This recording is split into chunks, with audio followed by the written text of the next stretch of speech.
Il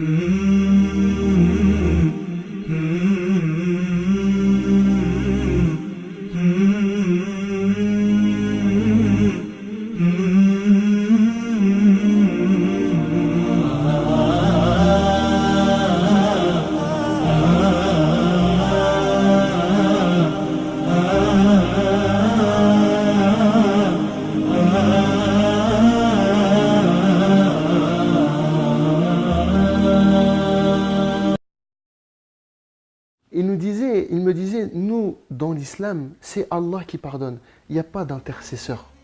Il n'y a pas d'associé. Il est Rahman, il est Rahim, il est Rafour.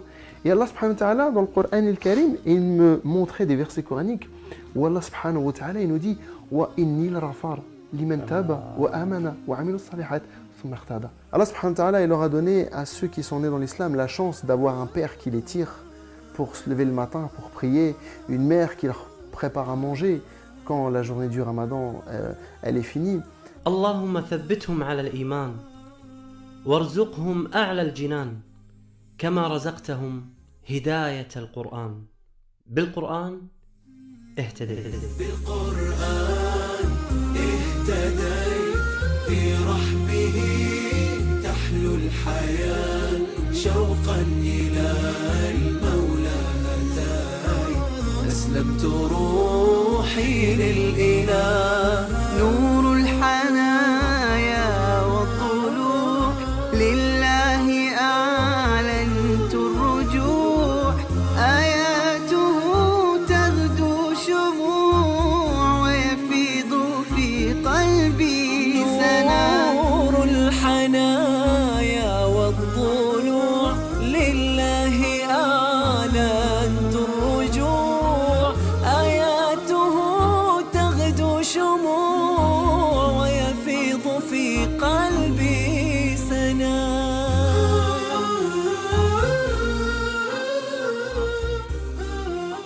Moi je m'appelle Michael, j'ai 32 ans, donc mes parents sont tous les deux italiens, mon père et ma mère, donc on est d'origine italienne. J'ai grandi dans une famille de chrétiens, pratiquants, j'ai été baptisé, j'ai fait ma communion, ma confirmation, etc. شاب ذكي طموح محب لله حتى قبل أن يدخل الإسلام كان ملتزما بديانته السابقة المسيحية إنه ميكائيل الذي استضافني في منزله بفرنسا. Cheikh, Inch'Allah, on va aller chez moi. يلا تفضل. شكرا على هذه الاستضافة في هذا ما شاء الله البيت الجميل الله يبارك فيك. الشيخ حمزة قبل الإسلام كيف كانت حياتك؟ كيف كنت تعيش؟ هل كنت تذهب إلى الكنيسة وتعيش كل الأمور والطقوس الدينية التي يعيشونها النصارى؟ Oui, donc moi j'étais chrétien pratiquant, j'ai été baptisé, j'ai été communié et je suivais des cours de catéchisme. Mes parents, surtout les Italiens, pour eux la religion catholique c'est très important. كان قلبه محبا لله فكان حريصا على دينه مهتما بالجانب الروحي في حياته. Donc à l'âge de 15 ans, ma recherche vers cette spiritualité a vraiment commencé. Je voulais développer quelque chose justement dans cette religion. J'étais attiré, j'avais quelque chose dans le cœur qui m'attirait dans la religion, vers Dieu. Mais cette religion ne m'apaisait pas, je ne me trouvais pas à 100% apaisé et serein dans cette religion. كيف بدأت تسأل عن الإسلام؟ Le déclic, il ne s'est pas fait tout de suite, en un claquement de doigts. Je cherchais à m'épanouir dans la religion. Je cherchais à grandir dans la religion chrétienne. Oui, donc les questions que je me posais à ce moment-là, c'était un peu le but de notre existence. Quel est le sens de cette vie? Pourquoi on est là? Et subhanallah, Allah il a envoyé des musulmans qui m'ont parlé de l'islam et qui m'ont pas fait da'wa sur Qala Allah wa Qala Rasul sallallahu alayhi wa sallam, mais ils m'ont posé des questions sur ma propre religion, sur mon propre livre, sur la Bible. Un tas de questions qui sont restées sans réponse ou alors malheureusement avec des réponses contradictoires. وكان هذا ذكاء من أصحابه فلم يدعوه إلى الإسلام مباشرة، بل تساءلوا عن دينه من غير تجريح ولا استهزاء. وهذا ما فعله نبي الله إبراهيم عليه السلام حينما قال لأبيه في سورة مريم: يا أبت لم تعبد ما لا يسمع ولا يبصر ولا يغني عنك شيئا. فكان لهذه التساؤلات من أصحابه أثرا كبير على ميكائيل من تقربه للإسلام. بهداية من فضل ربي يكسو الجمال وقلبي يخضر إحساسي ودربي وملامحي حين اهتديت. La première question qu'ils m'ont posée, c'est sur la création de Dieu sur l'univers. Ils m'ont dit comment Dieu a créé l'univers. J'ai dit Dieu, le premier jour, il a créé ça, le deuxième jour, il a fait ça, le troisième, il a fait ça, le quatrième, le cinquième, le sixième et le septième jour, il s'est reposé. Il m'a dit donc ça, c'est bien un verset de la Bible. J'ai dit oui, c'est un verset qu'on lit. Dieu, le septième jour, il s'est reposé. C'est pour ça que les chrétiens, le dimanche, ils ne travaillent pas. C'était quelque chose, j'avais grandi avec ça. J'ai été éduqué dans ça. J'ai évolué dans ce repos de Dieu le dimanche. Et pour moi, c'était logique. Et le dimanche, on ne travaillait pas. Et même des fois, pour rigoler dans la famille, quand on disait dimanche, on fait ça. Non, dimanche, on ne travaille pas, c'est le jour du Seigneur. Nous, il m'a dit, dans notre religion, et il me cite le verset coranique, où Allah subhanahu wa ta'ala, il nous dit « Alladhi khalaqa as-samawati wal-arda fi sittati ayyamin thumma istawa ala al-arsh » Et Allah subhanahu wa ta'ala, le septième jour, il s'est reposé sur le trône. Et là, je fais cette comparaison entre le Dieu que je suis en train de suivre, qui se repose, et ce Dieu qui a créé toute cette chose-là sans aucune fatigue. Il dit « Kun fayakun » soit et c'est. Et ensuite, il s'établit sur le trône. Voilà. Il y a complètement une perte de confiance et un doute énorme envers le premier, entre guillemets, Dieu qu'on est en train de suivre et qui fait partie de cette religion. فلا يصح أبداً أن نسأل عن شيء فعله الله سبحانه وتعالى وخلقه الله سبحانه وتعالى فنقول لما فعله ولما لم يفعله، فهو لا يسأل عما يفعل وهم يسألون. ولكن دلل العلماء وجعلوا أسباب أن الله سبحانه وتعالى عندما خلق السماوات والأرض في 6 أيام جعلوا لها أسباب. فمن أظهر هذه الأسباب أنهم قالوا أن الله سبحانه وتعالى يريد أن يبين للملائكة حكمة الله سبحانه وتعالى في خلق السماوات والأرض، ولم يبين للملائكة قدرته. فقدرة الله سبحانه وتعالى على الخلق تكون كن فيكون. الملائكة هنا استعظمت خلق الله سبحانه وتعالى بأنه خلق السماوات والأرض في 6 أيام، ثم قال الله سبحانه وتعالى قال ثم استوى على العرش. فاستوى الله سبحانه وتعالى على العرش استواء كبرياء وعظمة لله عز وجل. يا منزل القرآن نورا على أحمد أحسست باطمئنان بالنور لما ابتدى بالقرآن برحمه تحلو الحياة شوقا إلى المولى أتاي أسلمت روحي للإله بالقرآن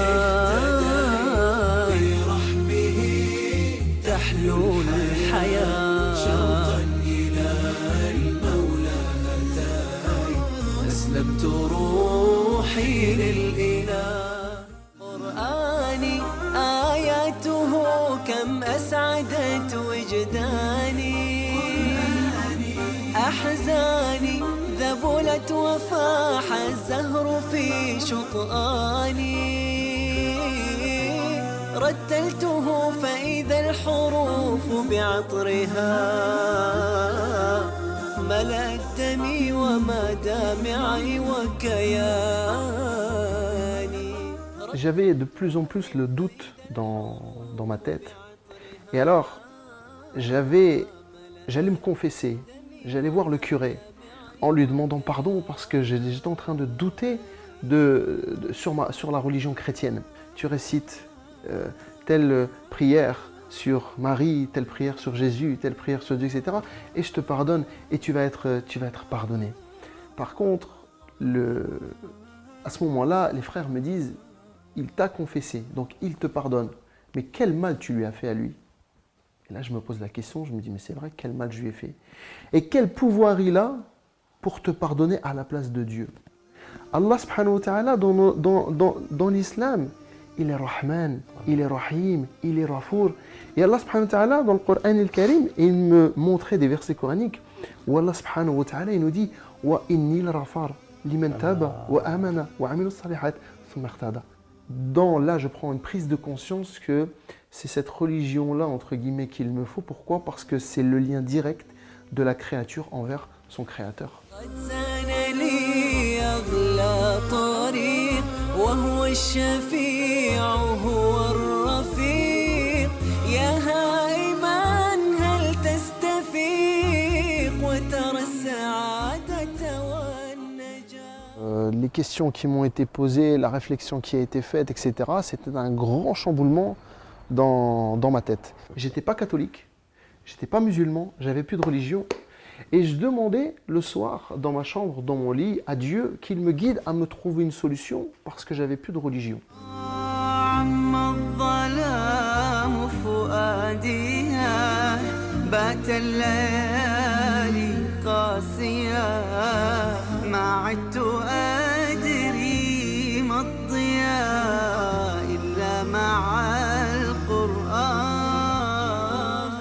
يقول ميكائيل: في هذه المرحلة أحسست أني يتيما لأنه دون دين، فلم يكن مسيحيا ولم يدخل في الإسلام.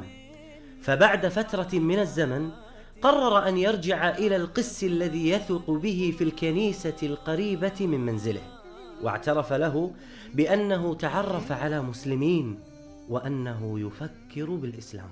Je me suis dit, lui, il va avoir un avis neutre. Pas du tout.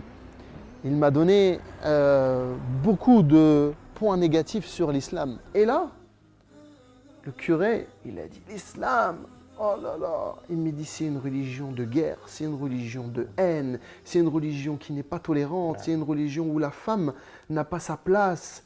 Il m'a donné voilà, un tas de choses contradictoires qui, moi, à un moment donné, m'ont donné le sourire en me disant ah ben voilà, leur religion, elle n'est pas si parfaite que ça.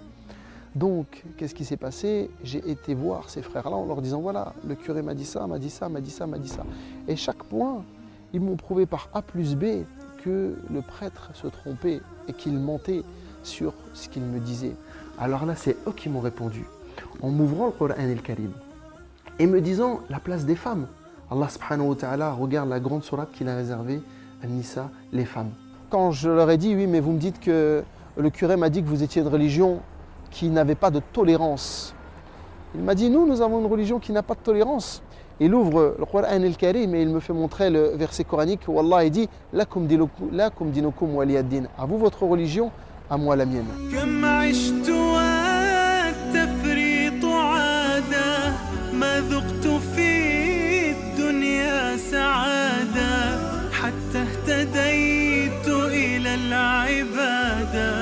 يا راحتي لما اهتديت سبحان من عدت إليه بسطت لنا كلتا يديه ألقيت أوزاري عليه يا ربي فاغفر ما عصيت. كل هذه القصة وهذه النقاشات مع أصحابه كان وقتها عمر ميكائيل لم يتجاوز 17 عاماً، وهذه رسالة إلى الشباب الذين يقولون نحن صغار سن فنهتدي عندما نكبر أو نصلي عندما نكبر، وهذا خطأ كبير جداً. فاعتنق الإسلام ميكائيل وهو صغير سن وتقرب من كتاب الله سبحانه وتعالى وتأثر به كثيراً. والسابقون السابقون أولئك المقربون في جنات النعيم. Je voyais vraiment que la religion chrétienne commençait vraiment à perdre de la crédibilité et que la religion musulmane m'attirait beaucoup, notamment avec l'éloquence du Coran al-Karim, les versets coraniques. Quand on lit la Bible, on lit un texte. On lit une histoire, on lit. Quand on lit le Coran al-Karim, quand on écoute le Coran al-Karim, Il n'y a jamais quelqu'un qui a pleuré en lisant la Bible. Le Coran et le Karim, des gens qui ne comprennent même pas ce qu'ils sont en train d'écouter, les larmes, elles coulent. وكان يحب أن يسمع سورة الرحمن قبل إسلامه وتأثر بمعانيها كثيرا وكانت هذه السورة هي السبب باتخاذه قرارا مهما وهو النطق بالشهادة. والله سبحانه وتعالى il dit كل من عليها فان ويبقى الوجه ربك ذو الجلال والإكرام. Et là je me suis dit, cette dunya, à un moment donné, elle va finir. Aujourd'hui, j'ai 18 ans. Après, je vais avoir 40 ans, 50 ans, 70 ans, 80 ans, et khlas. Et je vais mourir. Et là, tout ce que j'aurais fait ici va disparaître. Donc si on s'accroche à Allah, fi dunya, on va retrouver Allah subhanahu wa ta'ala, fi l'akhira. Et à ce moment-là, je me suis dit, subhanallah, je suis en train de grandir. Il y a quelque chose dans mon cœur qui est en train de grandir. Et j'ai appelé deux amis, deux personnes avec qui je parlais beaucoup de religion. Je les ai appelés et je leur ai dit, ça y est, je suis prêt à rentrer dans l'islam. Et il me dit, tu dois faire tes grandes ablutions. Alors je suis parti, donc il m'a écrit sur un papier comment je devais faire mes ablutions, irtisal, et je me suis lavé et je suis parti le voir et j'ai répété après lui. Il m'a dit Ashhadu, je répétais Ashhadu an la ilaha illallah, Ashhadu an la ilaha illallah, wa Ashhadu anna Muhammadun Rasulullah sallallahu alayhi wa sallam. Et ils étaient deux et il m'a dit Masha'Allah, alhamdulillah, t'es musulman. Alhamdulillah. Masha'Allah. آي من القرآن لها بروحي صدى وفاضت العينان تجيب ذاك النداء ثبتني يا الله على طريق الهدى ثبتني يا الله على طريق الهدى فكل ما أخشى سوء الختام غدا. كان اختبار صعب وتحد كبير على ميكائيل إذا اعتنق الإسلام دون أن يعلم أبواه، فإذا علم أبواه عن إسلامه سوف يطردونه من البيت وهو صغير سن ولا يملك المال أصلا. السؤال: كيف سيصلي؟ كيف سيصوم؟ اضطر ميكائيل في هذا الوقت أنه يفطر أحيانا في رمضان وأن يصلي كل الصلوات في آخر الليل. Je me rappelle, subhanallah al-adim, mon anniversaire, c'était au mois d'octobre. Et on était en plein mois de Ramadan. Et ma mère a appelé la famille, mes grands-parents, mes oncles, mes tantes, pour venir manger le gâteau à 5 h de l'après-midi. Et j'ai dû couper cette journée parce que je n'avais pas le choix et que je ne pouvais pas dire que je ne voulais pas manger de gâteau. كان يأتي إلى ها هنا ميكائيل يصلي كل الفروض ولكنه كان يدعي دعاء واحدا، دعاء واحد: اللهم اجعل أمي وأبي يتقبلوني مسلما. سبحان من عدت إليه بسطت لنا كلتا يديه ألقيت أوزاري عليه يا ربي فاغفر ما عصيه. موقف صعب، كيف سيستمر هكذا ميكائيل؟ فأخذ يدعو الله سبحانه وتعالى أن يجد له حلا، واستجاب الله دعاءه، فعندما تخرج من المدرسة مباشرة تم قبوله في الخدمة العسكرية لمدة 2 سنين. Pendant ces 2 ans, j'ai pu travailler ma religion, j'ai pu apprendre, ça m'a renforcé parce que Shaitan, il me mettait le doute dans mon cœur en me disant, si tu continues sur cette religion-là, tu vas perdre ton père et ta mère. Allah subhanahu wa ta'ala, il leur a donné à ceux qui sont nés dans l'islam la chance d'avoir un père qui les tire pour se lever le matin, pour prier, une mère qui leur prépare à manger quand la journée du Ramadan elle est finie. Les convertis, généralement, ils ont eu quand même beaucoup de problèmes avec leur famille. Moi, personnellement, j'ai eu beaucoup de problèmes avec ma famille. اللي مو حاسب نعمة الأبوين المسلمين الآن يدعي الله سبحانه وتعالى أن يحفظ أمه وأبوه، والآن يذهب إلى الأم وإلى الأب يحب راس أبوه ويحب راس أمه، ويقول يا يمه ويا يبا أحمد الله سبحانه وتعالى إني انولدت مسلم وإنكم مسلمين، وإنكم تدعوني لصلاة، تدعوني لصيام، تدعوني لزكاة، تدعوني لحج، والله غيركم فاقدها. الآن هو مسلم وأمه وأبوه لم يدخلوا في الإسلام ويشعر بحسرة؟ أمنيته الجميلة دليل على ذكائه في الدعوة. Aujourd'hui, je voudrais faire une salle polyvalente. Une salle polyvalente pour pouvoir faire des conférences, pour pouvoir ramener des conférenciers, pour pouvoir parler aux gens de l'islam. Parce que notre mosquée, Masha'Allah, Masjid al-Nour, notre mosquée à Kiev-Rochin, elle est, Masha'Allah, elle est bien, mais elle est un peu petite. Et les gens, ils ont peur de venir dans une mosquée. بإذن الله عز وجل تتحقق هذه الأمنية مع موقع نون.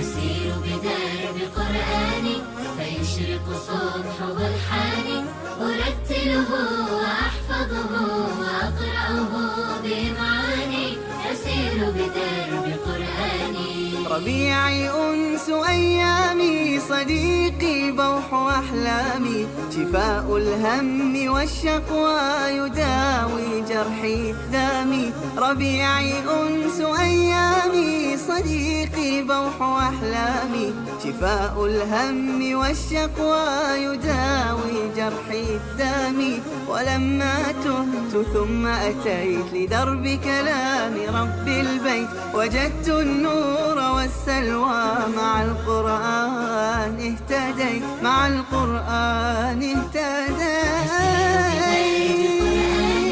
فيشرق صبح والحاني أرتله وأحفظه وأقرأه بمعاني أسير بدرب قرآني